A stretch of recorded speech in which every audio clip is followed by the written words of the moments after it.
우리가 지난 주일에 우리 살펴보았죠. 엘리사벳이라고 하는 한 여인, 그 사람은 정말 비천한 사람의 그러한 어떤 전형적인 모습이고, 또 그 사람은 정말 비천한 인생의 주인공이라고 할 정도로 그런 삶이었어요. 왜 그런가 하면 꼭 있어야 할 것이 없었기 때문에 그런 겁니다. 이 여인에게 꼭 있어야 될 그것이 무엇인라고 생각하십니까? 그것은 바로 자녀였어요.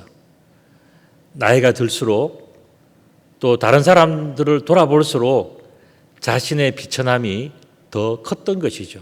그래서 자기 가정에 자녀가 없고 또 자기 인생의 그러한 나이를 세어보니까 정말 절망감이 더 크기 때문에 이 사람은 나는 정말 슬픈 주인공이다, 이제 그런 생각을 가지고 있었던 것이죠.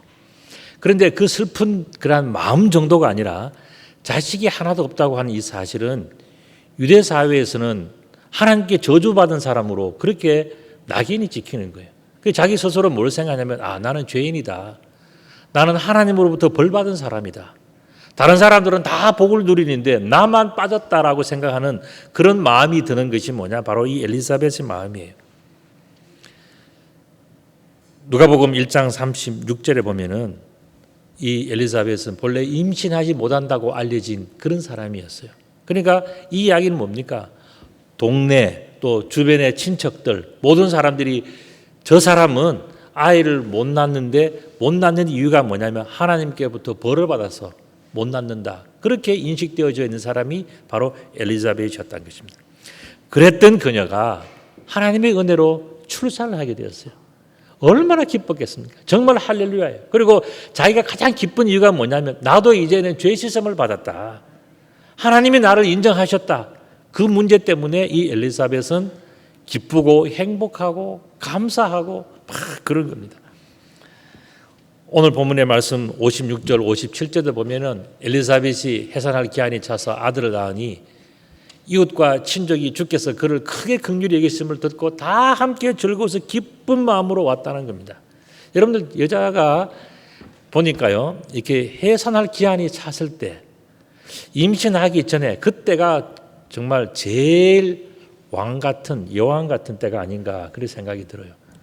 제 말이 틀린지 맞는지 그림으로 한번 보여드릴게요. 자, 한번 보세요. 배 나오고 배 속에 아이가 있으면요, 여자는 왕입니다. 저때 다 기대가지고는요, 아기가 뭐 좀 먹고 싶다 그러면 남편이 어떻게 가서 와야지. 뭐 그냥 저 뱃속에 있는 아기 핑계 대고 다 할 수 있는 때가 저 때란 말이죠. 얼마나 대단하고 얼마나 권세가 있고 얼마나 정말 이렇게 뭐 대단해 보이지 않습니까? 다음 그림을 보시면요, 또 남편의 표정도 그래요. 아기를 가지고 있는 저 산모의 배를 또 뛰는 쿵쿵거리는 그 아이의 소리를 들으면서 저 남편은 그 엄마가 그 이야기만 하면 모든 걸 다 해줄 것 같은 그런 그 남편의 표정이 이제 보이지 않습니까? 그래서 이 남편과 이 아내가 이 아이를 출산하고 난 다음에 이제 그림 한번 보시면 이제 출산을 한 그림을 보면요, 힘들고 어려웠지만은 딱 낳고 나면은요, 그때는 너무너무 기쁘고 온 세상을 다 얻은 것 같고 정말 몸도 가벼워지고 마음도 가벼워지고 정말 궁금했던 모든 것이 다 풀어지는 그런 때가 바로 출산의 때이지 않겠습니까? 그런데 오늘 본문의 말씀 보면은 그 출산의 때도 잠시 기쁨으로 지나가고 이들에게는 이 아이로 인해서 새로운 갈등이 생기는 것을 볼 수가 있습니다. 59절의 말씀을 보면 8일이 되었는데 아이를 할례를 할 때에 그 아버지의 이름을 따라서 어떤 사람들은 사가랴라고 하자 이야기를 하고요, 그렇게 이야기를 해요. 여러분들 할례라고 하는 것은 굉장히 중요한 거예요. 할례는 히브리어로 뭐냐면 무로트라고 하는 그런 단어인데 circumcision이에요. 여러분들 이것을 잘 이해를 못 하실 텐데 하여튼 뭔가 이게 베어내는 그런 의식을 이야기를 합니다. 둥글게 베어낸다, circumcision이라는 뜻이죠. 그래서 여호와 하나님께서 이제 이 할례를 베푼 그 내용이 성경에 나와요. 그래서 중요한 거예요. 창세기 17장 전체가 뭐냐? 여호와께서 아브라함에게 약속하신 언약의 내용이에요. 그 언약 중에서 핵심이 뭐냐면 바로 할례라고 하는 바로 그 예식입니다. 창세기 17장 1절에 보면은 아브라함이 99세 때에 아브라함이 자식이 없었어요. 그때까지만 해도. 그런데 여호와께서 아브라함에게 친히 나타나셔서 그에게 말씀하시기를 너는 내 앞에서 행하여서 완전하라라고 말씀하시고 또한 17장 2절과 4절의 말씀 보면 내가 내 언약을 너와 너 사이에 두어서 너를 크게 번성하게 하리라 하시니 보라 내 언약이 너와 함께 있으니 너는 여러 민족의 아버지가 될지니라 말씀하셨고 또 5절의 말씀을 보면요. 이제 후로는 내 이름을 아브라함이라 하지 아니하고 아브라함이라 하리니 이는 내가 너를 여러 민족의 아버지가 되게 함이라 말씀하셨어요. 여러분들 아브라함이라고 하는 뜻은 뭐냐? 이것은 뭐냐 하면은 아주 위대한 아버지 그런 뜻이에요. Exalted Father. 그러니까 이것은 뭐냐 하면 굉장히 숭고하고 고귀한 그러한 아주 대단한 아버지라는 뜻이 아브라함이라는 뜻이에요. 그런데 아브라함이라고 하는 것은 뭐냐 하면은 그보다도 훨씬 더 뛰어난 열국의 아버지, 모든 아버지의 아버지 그런 뜻이에요. 아브라함. 그러니까 이 아브라함이라고 하는 이름을 하나님께서 주셨다는 것은 그냥 자식도 낳지 못하는 하나도 없는 그 남자에게 그도 나이도 99세나 된 그 남자에게 하나님께서 약속하시기를 너는 자식을 낳을 것이고 낳는 정도가 아니라 모든 아버지의 머리가 되는 그런 열국의 아버지 열방의 아버지가 될 것이라고 하는 그 언약을 하나님께서 주셨다는 사실이 얼마나 대단합니까? 또한 창세기 17장 9절과 10절의 말씀 보면 하나님이 또 아브라함에게 약속을 하십니다. 내가 이렇게 대단한 언약을 주는데 너 후대들도 다 이것을 기억하고 그렇게 살아가야 된다라고 말씀하시면서 너희 남자 중에는 다 할례를 받아라. 이것이 내가 약속을 베풀어 주는 너와의 중요한 연결고리다. 이 할례가 있느냐 없느냐 이것이 중요한 거다 말씀하셨어요. 이것이 나와 너희와 너희 후손 사이에 지킬 약속의 징표다. 이런 식으로 말씀을 하신 거예요. 그렇기 때문에 이 할례라고 하는 것 아까 말씀드린 것처럼 무로트라고 하는 이 할례라고 하는 것은 이 둥글게 베어내는 의식이라 그랬지 않습니까? 굉장히 중요한 거예요. 그래서 내가 너무 중요하기 때문에 그림을 보여드리겠습니다. 바로 이거예요. 어린 아이에게 그 표피를 둥글게 잘라내는 겁니다. 이것이 바로 할례 의식이에요. 여러분들이 궁금해하실 것 같아요. 저 손이 없으면 뭔가 보일 것 같은데 저게 뭐냐 궁금하실 텐데 제가 오늘 드디어 보여드리겠습니다. 자, 한번 보실까요? 자, 이렇게 그 어린 아이의 이 그 circumcision 이게 바로 할례라는 거예요. 그래서 둥글게 베어서 내버리는 거예요. 그래서 이 의식을 하면서 피를 흘리고 이것이 바로 몸에 새기는 하나의 어떤 그 문서와 같은 것이고 또 저것이 바로 영원히 남는 하나의 표징. 그러니까 사람이 저 표징을 가지고 살고 또 다음에 그 자식을 낳으면 또 그 표징을 새겨놓고 해서 계속해서 이어가면서 뭘 그들은 생각하냐면은 여호와께서 우리 조상 아브라함을 불러내어서 자손을 약속하셨고 그 약속은 자자손손 대대로 이루어 나갈 뿐만 아니라 모든 민족의 아버지가 되게 하실 것이다. 그러므로 우리 이스라엘 민족은 위대한 민족이고 세상 모든 민족 위에 뛰어난 민족이다. 이것을 그들이 계속 이야기하고 또 그렇게 믿고 살아가는 것이 바로 유대의 전통이었단 말이죠. 그렇기 때문에 할례는 모든 유대인들에게 베푸는 축복의 상징이고 생육하고 번성하는 것이 하나님의 특별한 은혜인 것을 경험하는 그러한 언약의 상소, 대를 이어서 그 언약이 물림해 나가는 그것이 바로 할례의 중요한 의미였던 것입니다. 그러므로 유대 남성들은 태어나면 이 남자아이가 태어나면은 이 출산 자체가 뭐냐면은 하나님의 축복이 계속 이어져 가는 것으로 그렇게 그들은 인식했던 겁니다.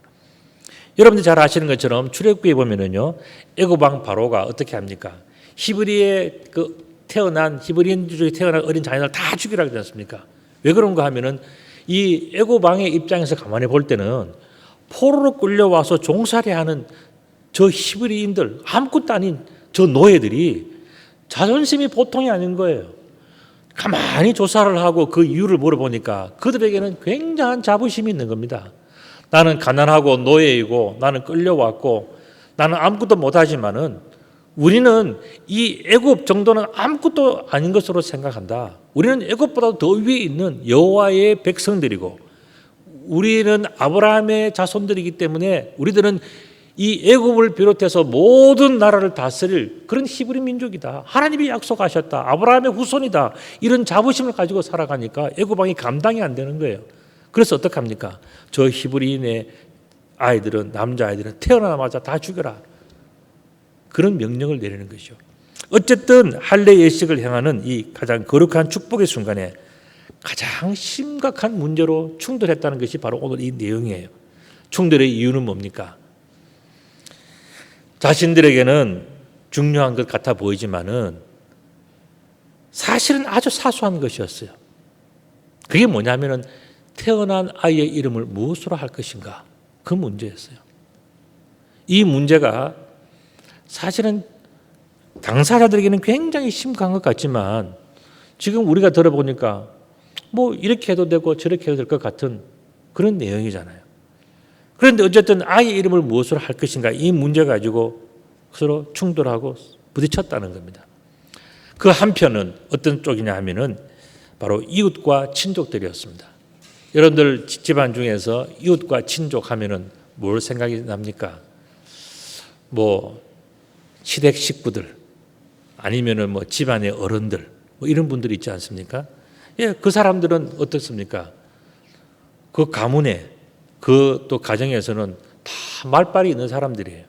그리고 그 사람들에게는 아는 게 많아요. 역사적으로 이렇고 저렇고 뭐 아는 게 많단 말이죠. 그래서 야, 옛날에는 이렇게 했고 뭐 누구는 또 이렇고 또 저로는 이렇게 이야기하기 때문에 이렇게 해야 된다. 이런 주장들이 뚜렷해요. 이 사가랴의 집안도 마찬가지입니다. 그 이웃들과 친족들의 제안은 뭐냐면은 아버지 이름을 따라서 당연히 사가랴라고 해야지.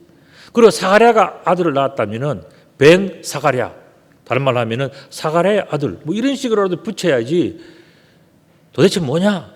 사가랴 이렇게 주장을 하는 겁니다. 대신에 어머니 엘리사벳은 또 뭘 이야기를 합니까? 아니다. 요한이라고 해야 된다. 아니, 가족들의 그 집안의 어른들은 전부 다 사가랴, 사가랴 하는데 이 어머니 엘리사벳은 뭐냐면 엉뚱한 이야기를 하는데 이 요한이다 이야기를 하는 거죠. 그러니까 이웃과 친족들이 그 이야기를 듣고 뭘 이야기합니까? 우리 친족 중에는 이렇게 요한이라고 이름한 그런 아이가 없다. 우리 가문에는 요한의 가문이 아니다. 우리 가문은 사가랴의 가문이다. 이렇게 이야기를 하는 거예요. 그때에 옥신각신할 때에 말 못하던 사가랴가 드디어 이 서판을 가지고 오라 그래서 너무 답답해가지고 글로 씁니다. 뭐라고 썼냐면은 그가 서판을 달라 해서 그 이름을 요한이라고 썼다는 거예요. 자, 이 문제는 무엇을 이야기합니까? 하나의 작은 문화적인 충돌이에요. 이웃과 친족이라고 하는 대단한 파워가 있는 집안 안에서는 굉장히 파워가 있는 그런 어떤 사람들, 주로 남성들이죠. 이 사람들은 그런 사람들. 또 반면에 이 그동안 아이도 낳지 못했던 엘리사벳, 그리고 또 지금 어떤 문제가 생겨서 말을 하지 못하는 사가랴, 이런 사람들이 이 소수의 사람이 이 많고 힘 있는 사람들과 부딪혀서 살아가는 굉장한 스트레스 받는 바로 그 문제를 지금 여기서 이야기하는 겁니다. 자, 이와 같은 문제가 우리들에게 있었을 때 우리들은 어떻게 선택해야 되는가? 우리들은 어느 쪽 말을 들어야 하는가? 아마 여러분들 가정에도 여러분들이 집안에도 뭔가 비슷한 문제들이 많이 있을 거예요. 이 복잡한 문제 어떻게 선택할 것인가? 우리는 무엇을 선택해야 할 것인가 하는 이런 문제들 속에서 하나님께서 우리들에게 힌트를 주셨습니다. 그게 뭐냐? 그 힌트가 뭐냐? 그건 바로 요한이라고 하는 바로 그거였었어요. 요한이라는 것은 히브리어로 요하난이라고 하는 바로 그 단어예요. 헬라어로는 요하네스라고 하는 그런 단어입니다. 뜻이 재미가 있어요. 뜻이 뭐냐면은 여호와는 은혜를 베푸시는 분 이야기. 하나님께서 이 서로 옥신각신하는 그 사람들에게 하나님께서 주신 힌트, 그게 뭐냐면은 요한이라는 이름을 생각해라 사실 엘리사벳과 사가랴는 하나님의 은혜를 굉장히 중요하게 여기는 그런 부부였습니다. 이 사람들이 정말 멋지게 잘 살기도 했지만은 이들이 이렇게 하나님의 은혜를 중요하게 여기는 이유가 있어요. 그 이유가 오늘 본문을 이해하는 아주 중요한 그런 하나의 키입니다. 그 이유는 뭐냐? 그들은 하나님의 은혜를 비웃은 실패의 경험이 있는 바로 그런 사람들이었기 때문에 그런 거예요. 아마 이 사람들도 평상시 같았으면, 보통 때 같았으면 집안의 사람들, 이웃들과 친족들이 이야기하는 그 이야기에 솔깃해서 그 사람들의 말을 다 따라갔을 거예요. 그러나 이 사가랴와 엘리사벳은 남들이 알지 못하는 실패의 경험이 있잖아요. 원래 이 사가랴와 엘리사벳은 하나님 앞에서 굉장한 의인들이었습니다. 또 모든 규례와 계명도 잘 지키는 그러한 사람들이었어요. 그 내용이 누가복음 1장 16절에 나옵니다. 이 두 사람이 하나님 앞에 의인이니 주의 모든 계명과 규례대로 흠이 없이 행동하더라. 굉장한 사람들이었어요. 그러나 누가복음 1장 13절에 보면은 천사가 그에게 이르되 사가랴여 무서워하지 말라. 너의 간구함이 들린지라. 내 아내 엘리사벳이 내게 아들을 낳아주리니 그 이름을 요한이라 하라. 천사가 요한이라고 딱 지정을 해준 거예요. 그런데 참 안타깝게도 이 사가랴가 이 천사 앞에서 뭐라고 대답을 합니까? 큰 실수를 하는 거예요. 신앙인의 불신앙, 바로 그 모습을 그대로 보여줍니다. 그것이 누가복음 1장 13절의 내용이에요. 사가랴가 천사에게 이르되 내가 이것을 어떻게 알리요? 내가 늙고 아내도 나이가 많습니다. 이렇게 얘기를 하는 겁니다. 이것은 무엇을 얘기합니까? 천사가 나에게 뭐를 하든 하나님이 나에게 뭐라 하든 모든 해석과 관점이 다 자기 중심이에요. 그래서 내가 늙었다. 내 아내도 늙었다.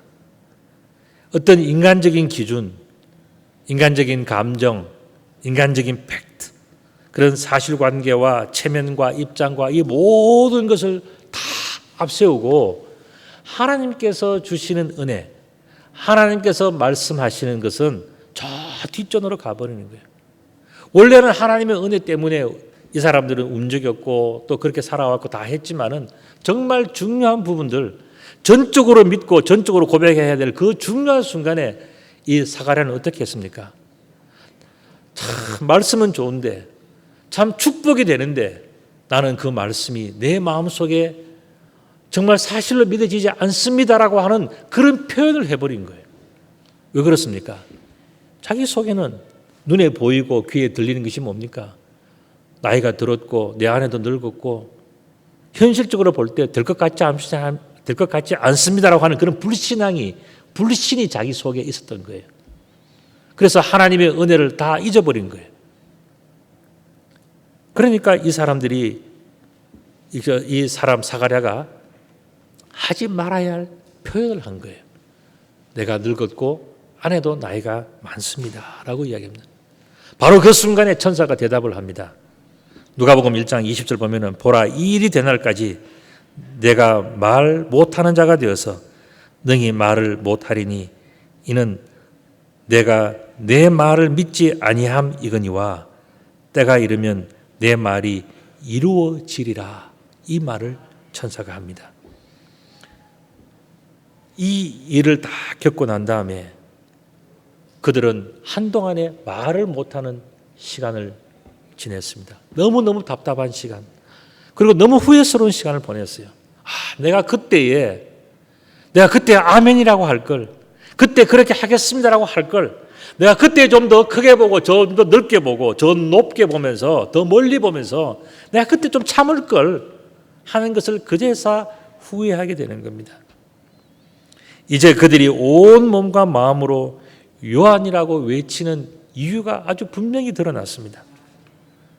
불신앙과 아픔과 실패를 다 경험하면서 그들은 너무나도 소중한 것을 잃어보았기 때문에 이제 그 잃어본 또 실패한 경험 때문에 그 사람들은 다시는 내가 하나님의 은혜를 놓치지 않을 것이다. 다시는 내가 세상의 사람들과 내 자신의 이야기를 들으면서 내가 어리석게 행동하지 않을 것이다. 나는 이제는 하나님의 말씀만 듣고 하나님의 은혜만 바라보고 하나님이 결정하시고 인도하시는 그 일을 향해서 갈 것이지, 내가 어리석게 내 마음대로 생각하거나 주변 사람들의 이야기를 들으면서 나는 흔들리지 않겠다. 나는 내 인생의 중심은 하나님의 은혜다. 이것이 바로 사가랴, 실패해보았던 사가랴의 고백이고, 그것을 옆에서 지켜보았던 엘리사벳의 고백이 뭐냐? 바로 요한이라고 하는 바로 그 문제에 들어있는 것입니다. 이러한 불신앙의 죄인들이 이제 하나님의 은혜로 용서를 받게 되었을 때, 그리고 그들의 입술이 풀어지고 그들의 마음속에 들어졌던 응어리들이 다 풀어지면서 하나님의 뜻대로, 그게 뭡니까? 요한이라고 했던 그 일, 처음에 하나님께서 약속하셨던 그 일대로 다 되어지고 난 다음에 그들이 그제서 제일 먼저 한 일이 무엇일까요? 그것이 바로 찬양이라는 겁니다. 찬송이라는 거예요. 찬송이라고 하는 것은 테힐라라고 하는 그러한 히브리어예요. 이것은 하나님을 향한 감사와 기쁨을 이야기를 하는 겁니다. 그래서 정말 내가 그때 큰일 날 뻔했는데, 그때 어리석게 선택할 뻔했는데 하나님께서 나를 건져주시고 나를 용서해 주셔서 내가 다시 하나님께로 돌아갈 수 있었다. 내가 다시 하나님의 은혜를 입을 수 있었다. 내가 다시 새로운 인생을 출발할 수 있었다. 내가 하나님의 용서를 받고 나의 어리석음을 떨쳐버리고 하나님 뜻대로 살게 되었다라고 하는 그 모든 고백이 뭐냐? 바로 테힐라, 찬송이라는 뜻이에요. 그래서 이제는 하나님을 향해서 감사하고 기뻐합니다. 자, 그렇다면 여러분들이라면 어떤 길을 선택하시겠습니까? 제가 사진을 하나 보여드리겠습니다.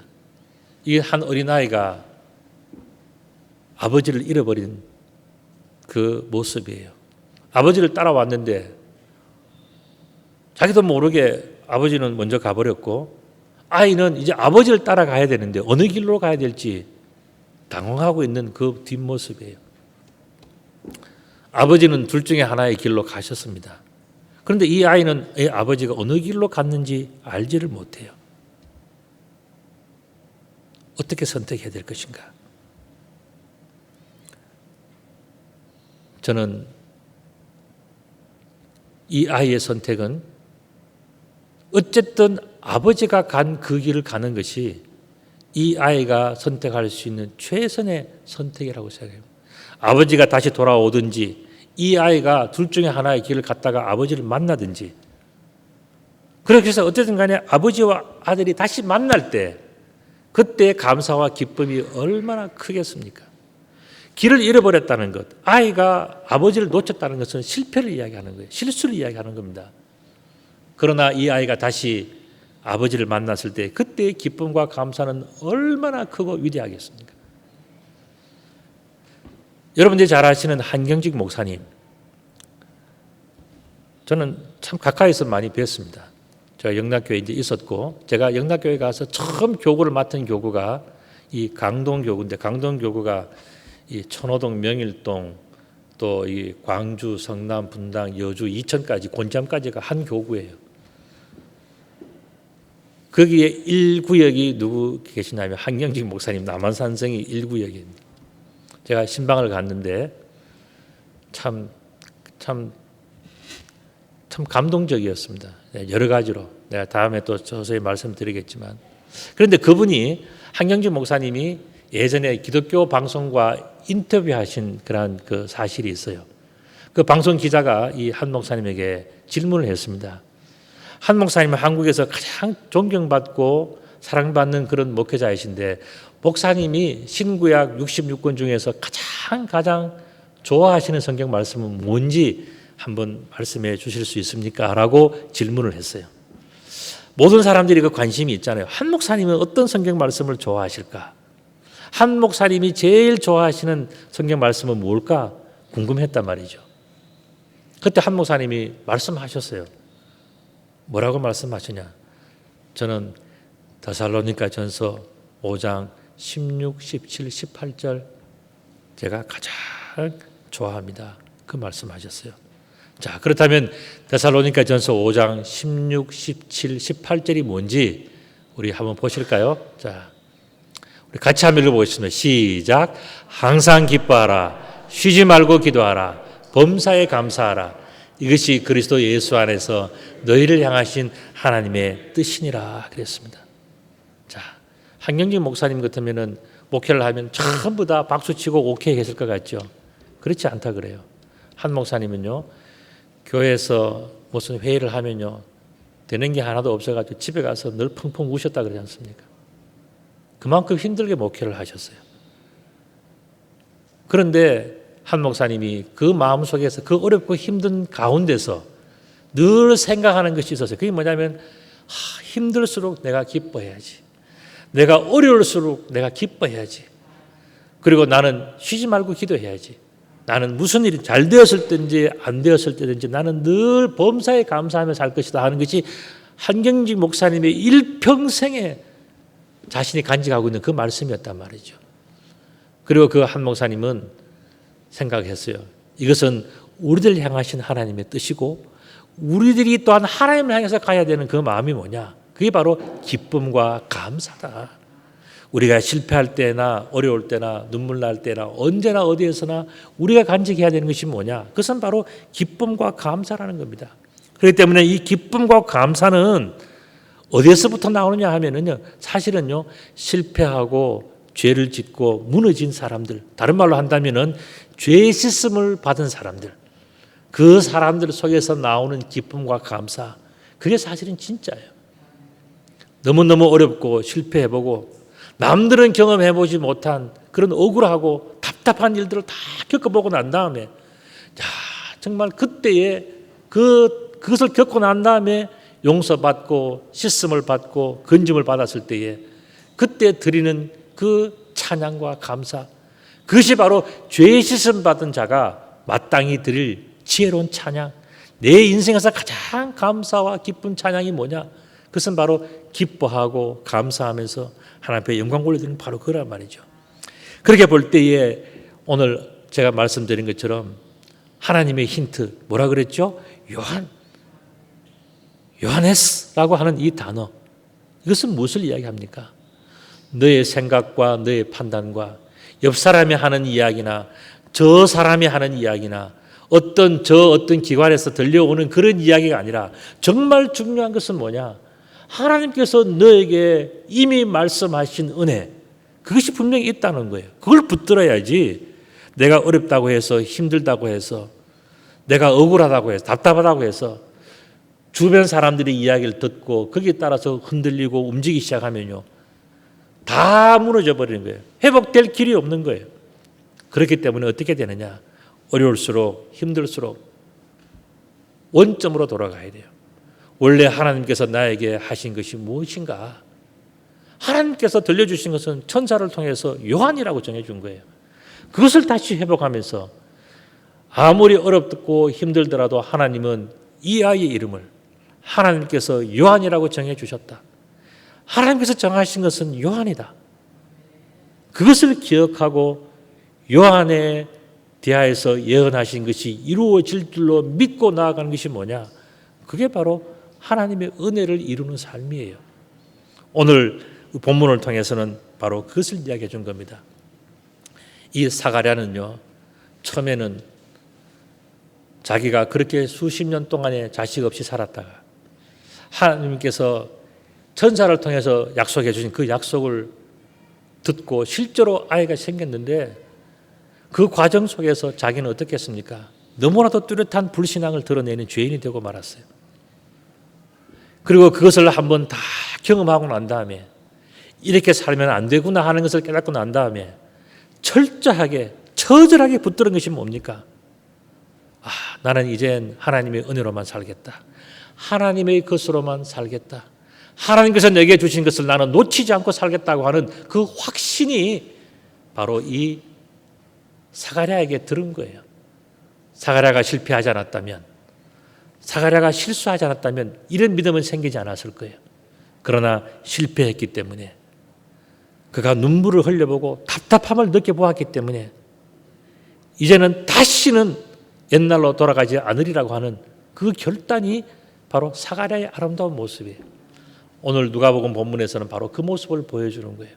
우리는 누구나 다 실수하고 실패하고 또 옛날 어리석은 모습으로 돌아갈 가능성이 너무너무 많은 우리들이지만 하나님은 이 모습을 통해서 우리들에게 무엇을 말씀하십니까? 너는 주변 사람들의 이야기 또 다른 무엇에 대해서 솔깃하게 기웃거리지 말고 하나님께서 너에게 주신 은혜가 뭔지를 생각하고 아무리 어렵다고 아무리 힘들다 할지라도 그것을 놓치지 않고 그것을 붙들며 살아가면 너는 행복하게 더 감사하게 더 기쁘게 살아갈 수 있다. 이것을 알려주는 말씀이 오늘 이 본문이지 않겠습니까?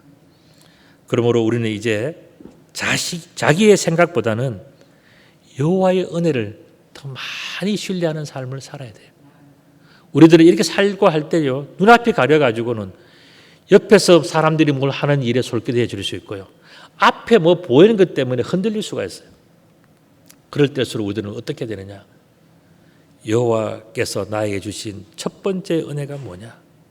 가장 중요한 그 은혜가 무엇인가를 기억하면서 그것을 놓지 않고 그것을 붙들고 그것을 바라보고 살아갈 때 이것이 바로 우리가 택할 수 있는 최선의 그런 지혜로운 선택이라는 것을 본문은 분명하게 우리들에게 보여주고 있는 것입니다.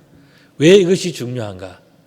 그것은 바로 하나님께서 우리들을 이미 충분히 다 알고 계시기 때문에 그 알고 계시는 하나님께서 우리들에게 요한이다.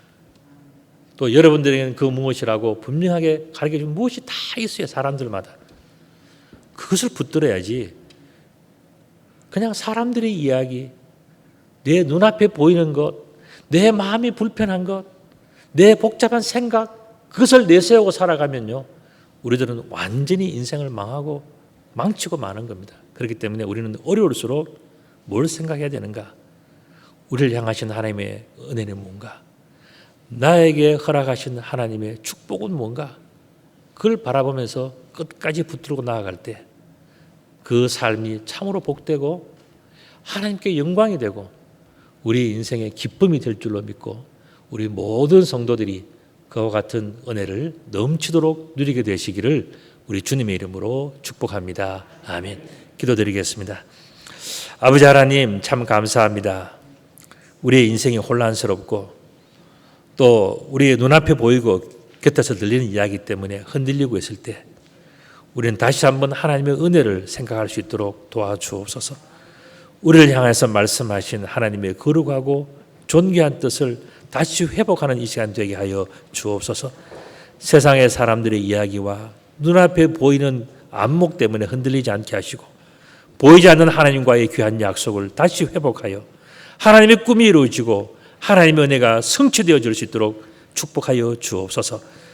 우리 구주 예수 그리스도의 이름으로 기도드리옵나이다. 아멘.